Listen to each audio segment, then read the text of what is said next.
Okay, good morning, everyone. So I was actually building some lessons in my course, and I was marking a paper from one student, and I just realized that pronouns is something that comes back a lot.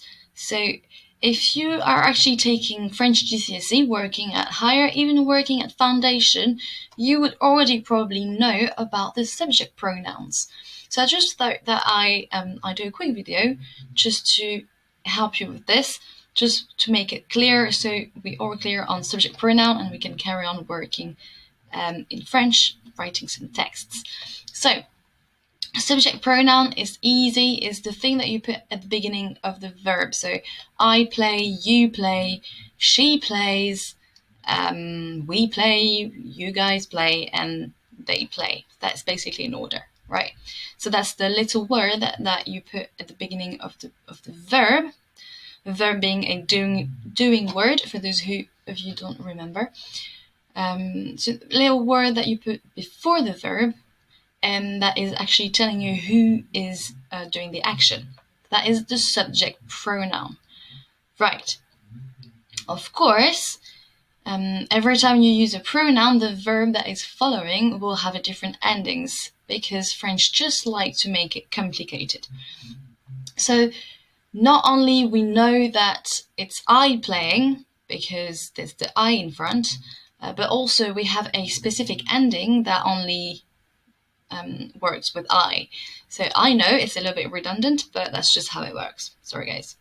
The next pronoun that I would like to talk to you about, because yes, there are a lot of different pronouns, they're all called pronouns, and to be honest, they could have found different nouns for them to make them less confusing, but I think in the Académie Française, they just like to make life a bit difficult for the linguists. So the second type of pronoun is called direct object pronoun. I'm just going to put it transparent. There we are. So direct object pronoun, right? When do you use a direct object pronoun?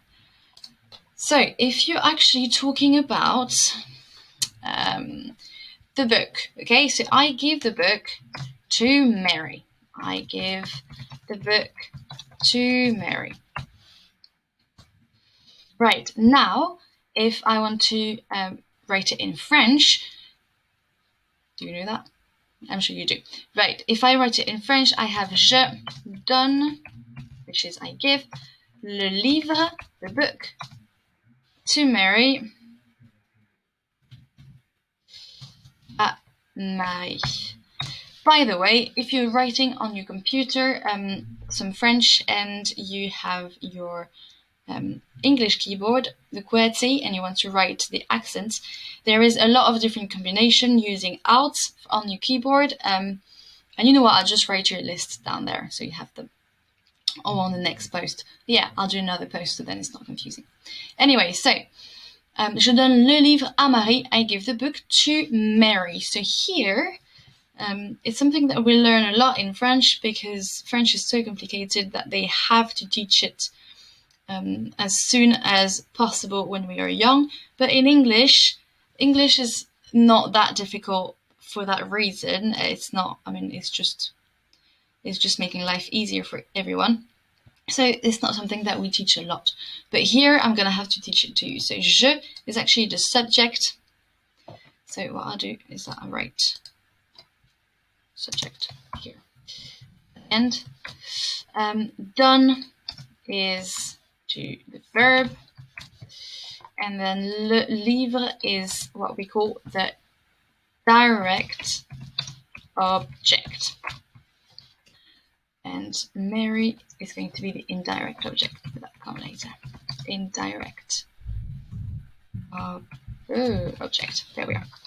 So the direct object is what the answer is when you ask the question,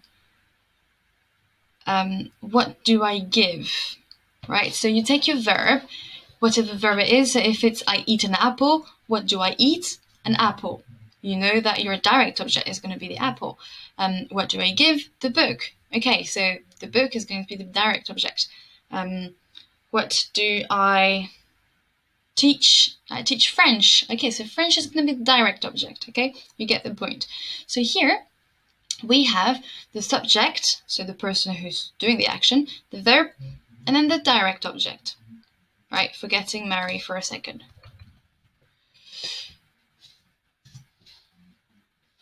So now, if we want to make it easier, you know in English we say I give it. Did you say I give it? Yeah. I give it to Mary.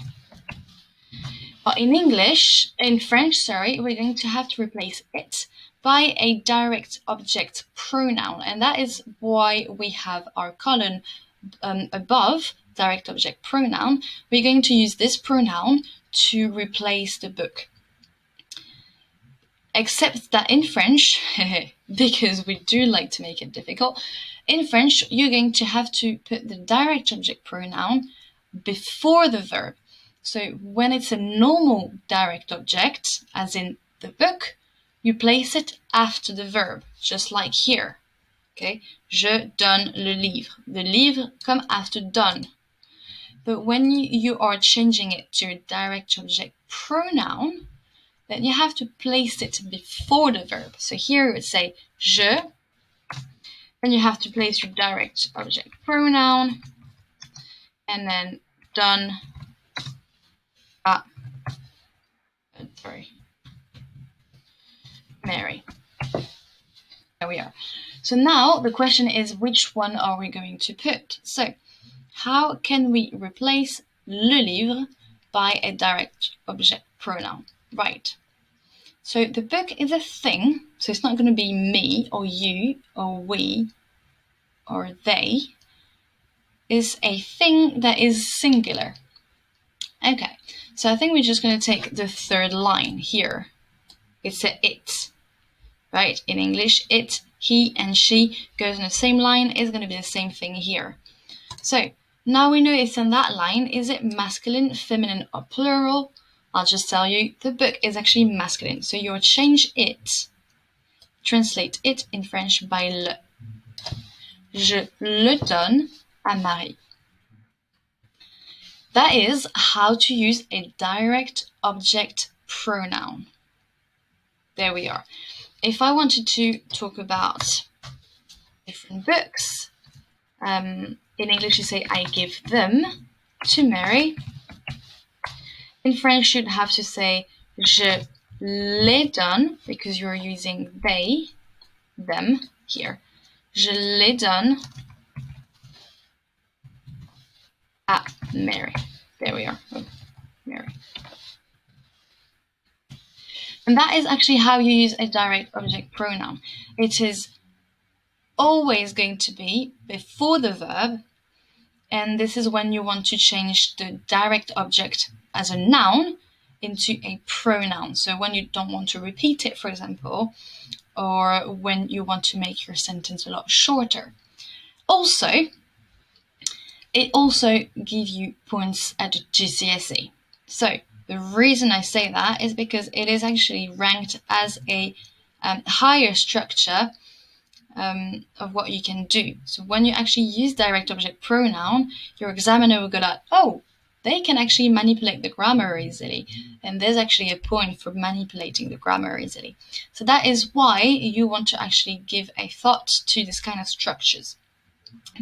Right, so now you have the cards in your hand to be able to use this as a structure in a text. What I do is I'm going to write down a certain number of sentences.